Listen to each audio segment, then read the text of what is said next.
Olá, jovens. Sou Marden e vou tratar aqui nos vídeos sobre indicadores termodinâmicos. Antes de começar, tenho que falar aqui que eu vou tratar com alguns conceitos de um vídeo que eu fiz anteriormente, antes da aula de fluxos de energia, que vai ser bastante útil para vocês, que é um vídeo de introdução à termodinâmica. Então, se vocês ainda não viram, passaram direto por ele, por favor, voltem nele, que é bastante importante também para a aula de hoje. Ok? Então, nessa aula, eu vou tratar sobre os conceitos de indicadores ecológicos, falando um pouquinho sobre os indicadores taxonômicos, que são os mais comuns, mais comumente utilizados, para depois falar sobre indicadores termodinâmicos, mais precisamente sobre a ecoexergia e a emergia, que são dois dos indicadores termodinâmicos mais utilizados. Então, indicadores ecológicos são características mensuráveis, ou seja, que podem ser medidas de estrutura, composição e função de ecossistemas, de sistemas ecológicos, que podem ser utilizadas para avaliar a saúde ambiental ou para diagnosticar as causas de alterações ambientais. Então, a gente pode ver um indicador ecológico de maneira semelhante ao que o termômetro é para o médico, o indicador ecológico vai ser para um ecólogo. Vai ser alguma coisa que vai te dar uma medida e a partir dessa medida você vai poder verificar como está a saúde desse ecossistema, como está a saúde desse sistema ecológico. Então, dentro dos indicadores ecológicos, que podem ser vários tipos de coisa, por exemplo, na legislação brasileira se usa muito indicadores físico-químicos, né? O pH da água, a medida de transparência da água, vão ser indicadores físicos-químicos. Aqui eu vou focar nos indicadores biológicos, que vão ser espécies ou grupos taxonômicos, então não necessariamente uma espécie, pode ser uma família, por exemplo, cujas características refletem as condições ecológicas de um determinado ecossistema. E esses indicadores, eles vão ter a vantagem que eles vão medir diretamente as respostas das comunidades ecológicas e vão também mostrar os efeitos, as respostas dessas comunidades aos efeitos sinergéticos das várias perturbações que estão lá presentes e também as respostas dos ecossistemas ao longo do tempo. Isso porque, geralmente, medidas abióticas elas vão ser como se fosse uma fotografia. Né? Por exemplo, você vai medir o pH da água de um rio e se a descarga vamos dizer, a descarga de esgoto ou o vazamento de uma barragem não estiver acontecendo naquele momento que você está medindo, muito provavelmente o pH da água já vai estar normal, por exemplo. Então, a vantagem dos indicadores biológicos é que eles são a resposta dos seres vivos que habitam naquele ambiente e, portanto, eles vão conseguir te dar uma resposta de como são os efeitos ao longo do tempo e de como as várias perturbações juntas vão estar afetando os sistemas biológicos, o funcionamento dos sistemas biológicos daquele ecossistema. E esses indicadores eles vão ser geralmente baseados na estrutura taxonômica de certas comunidades.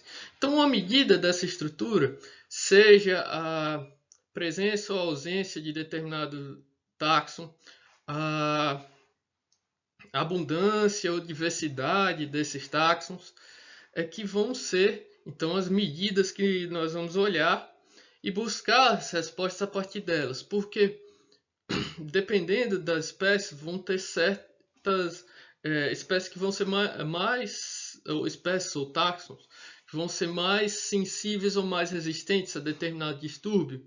Então, a presença, a ausência, a diversidade desse grupo, ou então a abundância, a relação da abundância entre determinados grupos, vão ser as medidas a partir das quais vai ser determinada a saúde ambiental do seu ambiente foco. Com então um arcabouço conceitual parecido com esse daqui que eu estou mostrando para vocês. Por exemplo, utilizando as medidas de riqueza e diversidade de insetos aquáticos, vamos ver que sítios de referência, aqui no lado esquerdo da tela, vão mostrar uma maior diversidade, uma maior riqueza e diversidade, e vão apresentar grupos que são conhecidos como grupos sensíveis. Então aqui nesse canto vários táxons considerados como sensíveis, além de outros grupos. Com o aumento dos distúrbios, esses táxons sensíveis eles vão desaparecendo e sendo substituídos por táxons considerados como tolerantes, que ainda aguentam uma certa quantidade de distúrbio, ou por táxons considerados resistentes. Então, à medida que isso vai acontecendo, aumenta o distúrbio e diminui a riqueza e a diversidade, nesse exemplo. Indicadores taxonômicos, no entanto, eles apresentam algumas restrições. Isso acontece porque nem todas as espécies se distribuem da mesma forma. Então, por exemplo, a ausência de determinado táxon em determinado ambiente pode não ser resultado dos distúrbios que nós estamos vendo, mas sim da história natural dessa espécie, da distribuição natural dela. Então, acaba sendo muito mais difícil para se utilizar indicadores taxonômicos, se utilizar comparando diferentes ambientes ou mesmo ambientes de uma mesma forma, mas que estejam muito distantes geograficamente. Para se tentar resolver isso, começou a se usar indicadores termodinâmicos, que são indicadores ecológicos baseados em conceitos da física necessários para se descrever o estado de um ecossistema. Então, todos os conceitos, principalmente baseados na segunda lei da termodinâmica, na utilização de exergia e entropia como indicadores, vão ser conceitos que vão ser adaptados para se ter utilização como indicadores ecológicos. Então, eles vão descrever o estado de um sistema biológico de forma holística. Ou seja, eles vão descrever, em vez de partir para observar o sistema, as partes que compõem esse sistema, eles vão tentar descrever esse sistema como um todo. E, com isso, por utilizar esses conceitos universais, eles vão fornecer uma linguagem para se comparar diferentes organismos e ecossistemas. Então, se utilizando esse tipo de indicadores, pouco importa se você está, por exemplo, comparando um rio com uma planície, ou então um rio da América do Norte com um rio da América do Sul. Se utilizando isso, todos eles vão ser sistemas ecológicos que utilizam energia, vão estar respondendo às mesmas leis da termodinâmica. Então, com isso se facilita muito as comparações entre diferentes ecossistemas. Então, dentre os vários indicadores termodinâmicos, eu quero destacar dois aqui para vocês, a ecoexergia e a emergia. A ecoexergia é definida como a medida da distância entre o estado presente do ecossistema e como esse seria como se caso estivesse em equilíbrio termodinâmico com o ambiente abiótico. Então, essa medida ela vai ser a diferença em termos de energia entre o sistema no seu estado presente e o equilíbrio termodinâmico. Então, sua utilização como indicador ecológico segue um exemplo desse diagrama aqui.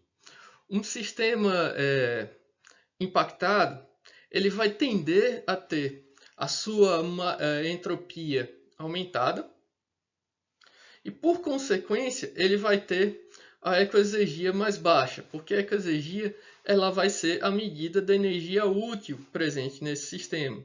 Então, quanto mais impactado, quanto mais forte o distúrbio, mais entropia vai ser inserida nesse sistema e, com isso, mais próximo ele vai estar do equilíbrio termodinâmico e menor vai ser sua ecoexergia, que é a distância desse sistema para o equilíbrio termodinâmico.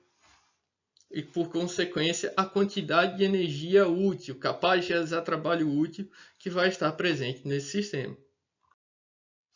Então, aqui, a utilização da ecoexergia se utiliza de duas medidas, geralmente. A ecoexergia, por si, que vai ser a medida estrutural da biomassa e da informação nela embutida, porque, diferente dos sistemas abióticos, cuja ecoexergia é basicamente uma diferença de temperatura e pressão para o sistema, para o meio, a ecoexergia ela vai ser uma medida da energia química, representada pela biomassa, e da informação, da energia em forma de informação contida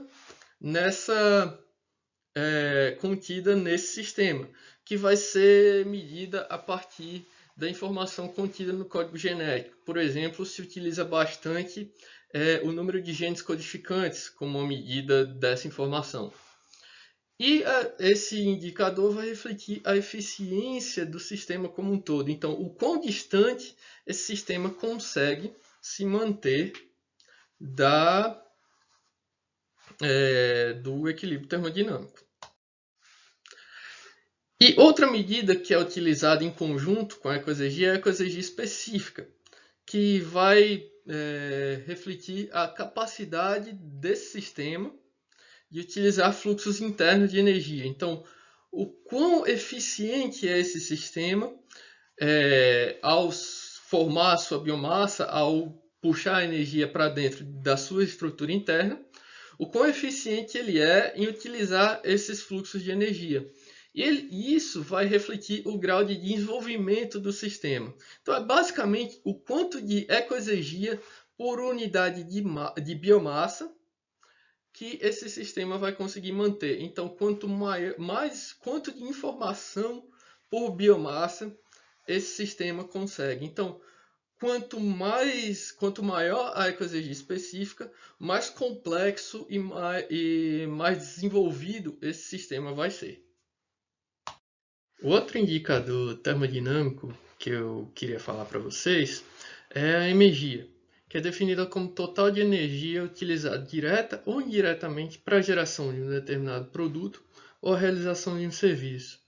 Então, esse indicador ele é basicamente como um indicador de valoração ambiental, mas em vez de usar medidas monetárias ou do valor percebido, esse indicador tenta utilizar uma medida de quanto de energia no total, todo o processo daquele, seja um serviço ambiental, seja um produto que chega até as pessoas, o quanto de energia que isso gasta e a partir disso compreender o valor disso.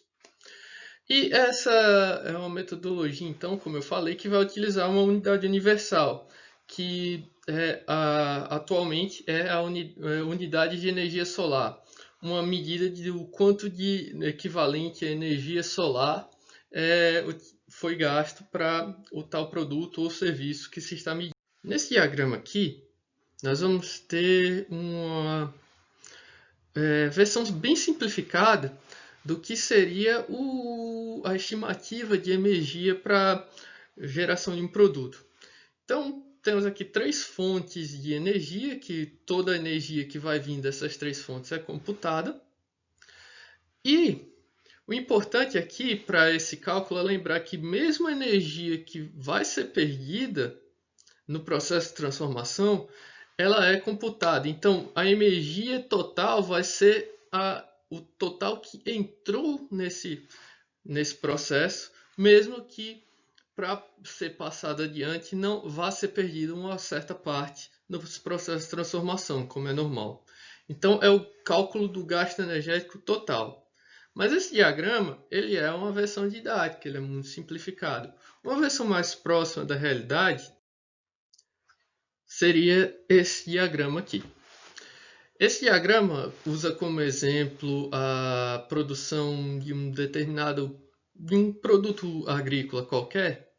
E aqui vocês podem ver que ele computa toda uma série de fatores que vai estar presente, desde a energia que vem do meio ambiente, do solo, o combustível utilizado nas máquinas de produção, até do transporte, a energia do trabalho, a eletricidade. Então, tudo isso vai ser computado. E isso é parte da utilidade da energia, que acaba computando não só o que é diretamente utilizado, mas muitas vezes vocês vão ver em artigos e trabalhos de energia que utilizam energia, por exemplo, uma computação de coisas que vão estar dentro da cadeia logística, como transporte, como armazenamento. Então, tudo isso é computado para se ter uma noção real do gasto energético total para a realização de um serviço ou para a produção e distribuição de um determinado produto. Então é isso, gente. Eu sugiro essas leituras aqui. Estão todas em inglês. Infelizmente é um tema que é muito difícil a gente encontrar literatura em português. Mas assim, são leituras relativamente tranquilas e vão estar todas em PDF acompanhando os arquivos dessa aula. E com isso, eu e o Dr. Manhattan damos adeus e muito obrigado.